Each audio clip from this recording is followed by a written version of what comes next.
In the book The Art and Soul of Dune, director Denis Villeneuve describes the Bene Gesserit sisterhood as a central element of the Dune story. Their power lies both in the control of reproduction and in their goal of leading humanity onto a path of enlightenment. They are not interested in seeing immediate results. They are convinced that they can control the path of humanity through influence and manipulation. Therefore, plans are made for the long term. We are not talking about time spans of months, years, or decades. The Bene Gesserit think in terms of centuries and millennia. In order to secure their influence on humanity, the Bene Gesserit have extended their influence to the noble houses and the emperor's court by placing their sisters everywhere as agents, for example in the form of concubines, and training the noble daughters for their purposes. The Bene Gesserit have thus built up a complex network in order not to enforce their agenda, but to shape, manipulate, and direct the key figures according to their purposes. For the Bene Gesserit, violence is not a preferred method of exercising power. Rather, they are convinced that they can lead more people with religion and cultural superstition. However, the goals of a sisterhood are known only to the Bene Gesserit themselves, and they cloak themselves in mysticism and reinforce their position in the universe with their seemingly superhuman abilities, making their presence at the court of a nobleman of particular value. But they are often pejoratively referred to as witches. This is often a reaction from people who judge them in the way out of fear. After all, nothing is known about their motives, and then they can, for example, neutralize poison and control every muscle in their bodies and control other people's wills with the help of their voice. It is not surprising that so many people dislike the Bene Gesserit. With the Bene Gesserit, Frank Herbert has created a fascinating group whose structures, mysterious goals, and seemingly incredible abilities have an immense influence in Dune. To illustrate their influence, I would like to introduce the various Bene Gesserit from Denis Villeneuve's films in more detail and intersperse my knowledge from the Frank Herbert books without spoiling the rest of the story for you. I will only refer to the lore of Frank Herbert and not that of his son Brian Herbert.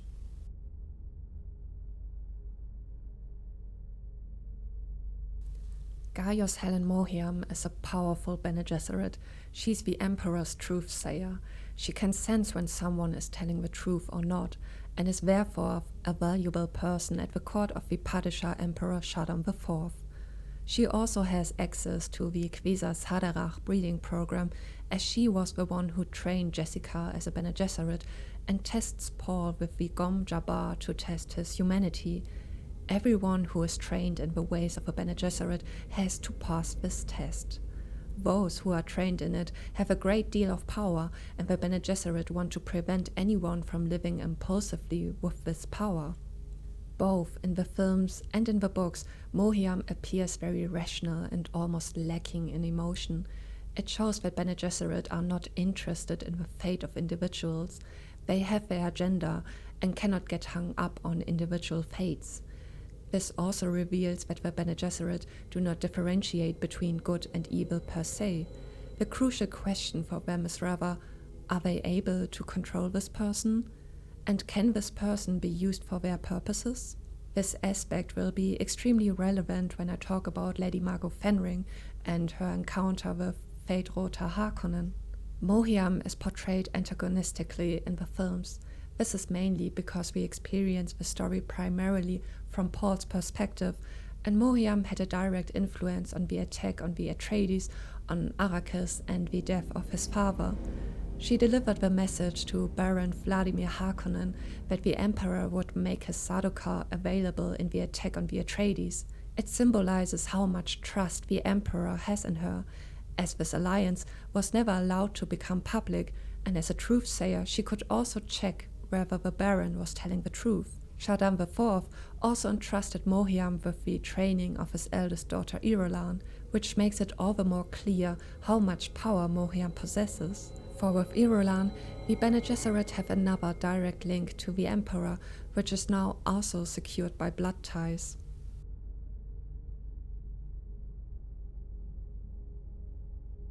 Princess Irulan, eldest daughter of the Emperor, has been trained since the beginning of her education to either follow her father's empress or at least secure the rule of House Corino over the known universe through a political marriage.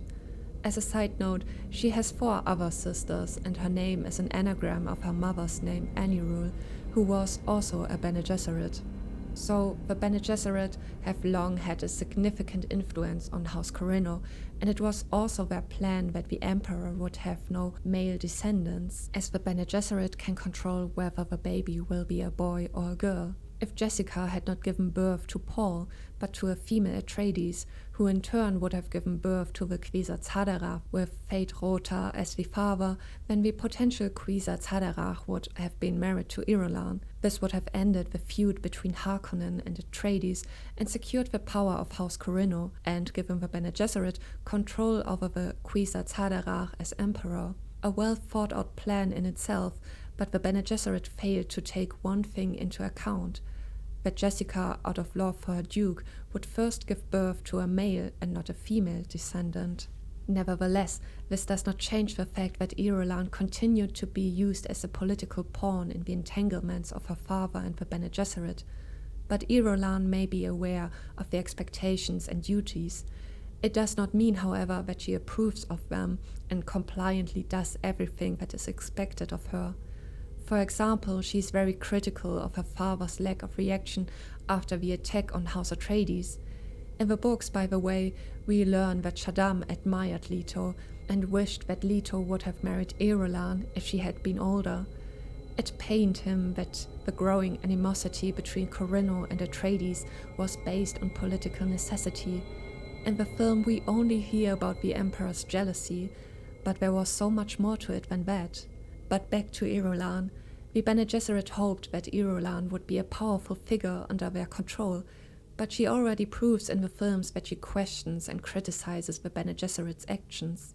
Once, when Irulan confronts Mohiam about how she could allow the bloodline of House Atreides to be sacrificed, and another time when she learns that the Bene Gesserit also include Feyd-Rautha in their Kwisatz Haderach program. Irulan sees the moral turpitude behind this calculation and therefore stands in contrast not only to Gaius, Helen, Mohiam, but also to the sisterhood. In this sense, she represents an interesting figure of the Bene Gesserit who is guided not only by the code, but also by her conscience.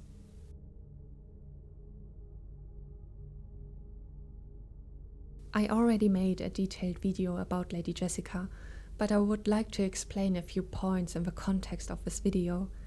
Jessica, like Irulan, does not stand out with unquestioning obedience. In her love for Leto and Paul, she challenges a fundamental principle of the sisterhood. This principle is that every decision is made with rationality and calculation, and that one is not guided by impulses and feelings. Based on this principle, every Bene Gesserit is also tested with the Gom Jabbar. Her task was to bear a female child with Leto in order to advance the Kwisatz Haderach breeding program. With her decision to have Paul, she deliberately turned against the Bene Gesserit. This is also remarkable when one recalls the respect with which Jessica treated Mohiam. Mohiam was Jessica's educator and therefore had direct access to her, but this was not enough to maintain control over Jessica's actions, even though she was a key player in the breeding program. However, a misstep within the Bene Gesserit lines is not a setback for the entire sisterhood. Their planning is too long-term and far-sighted for that. The loss of one bloodline does not mean that the entire program is at risk. This becomes clear with Lady Margot Fenring.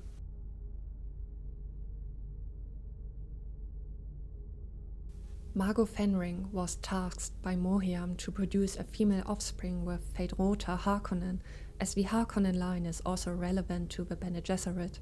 In the film, she is portrayed as the opposite of Lady Jessica. She obeys orders, firstly by judging the extent to which Feyd-Rautha can be of further use to the Bene Gesserit, and secondly, how well they can control him. In the books, you also learn that the Bene Gesserit are able to implant a kind of code word into the subconscious of others, and when this word is used, the person loses control of their own body for a limited period of time. This also happened with Feyd-Rautha, but we only learn about it in the books. Still, Margot Fenring shows how the Bene Gesserit act and how they are perceived by others. Fate Rota was aware that the Bene Gesserit had certain tricks up their sleeve, and yet he was helpless in the presence of Margot.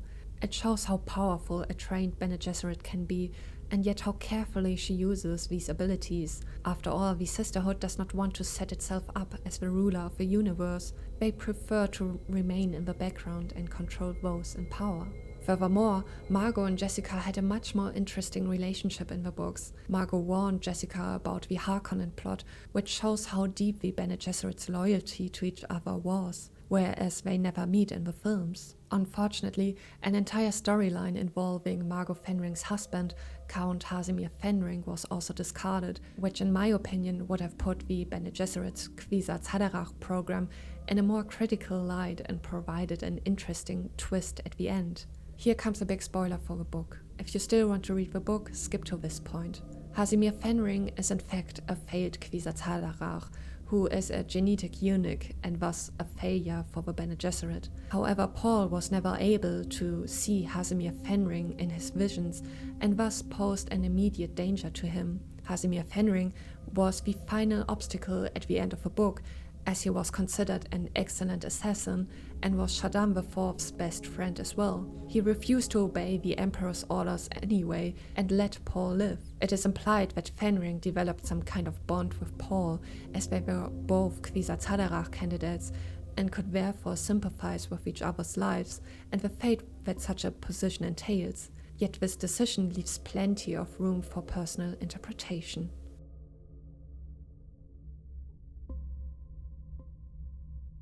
When you think about the Bene Gesserit, you automatically reflect on power, control, and religion. The Sisterhood has apparently perfected control over itself as an individual, and is now extending its influence and principles to the universe.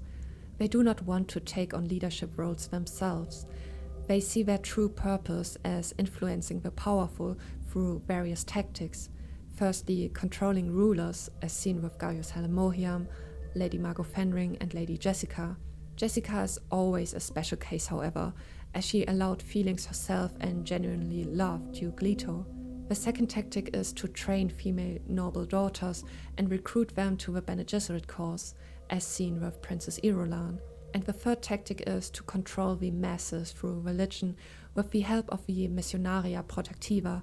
Bene Gesserit are sent to planets where the population is very receptive to religious patterns and superstition. This makes escape possibilities and unexpected paths feasible for Bene Gesserit, as was the case for Paul and Jessica with the Fremen's belief in the Lisan al-Gaib. As a result, the Bene Gesserit form a complex web of power structures, and this complexity, coupled with their principles of exercising power, makes them an interesting political fraction. I am all the more curious to see how the planned third film and the HBO Max series will portray the Bene Gesserit.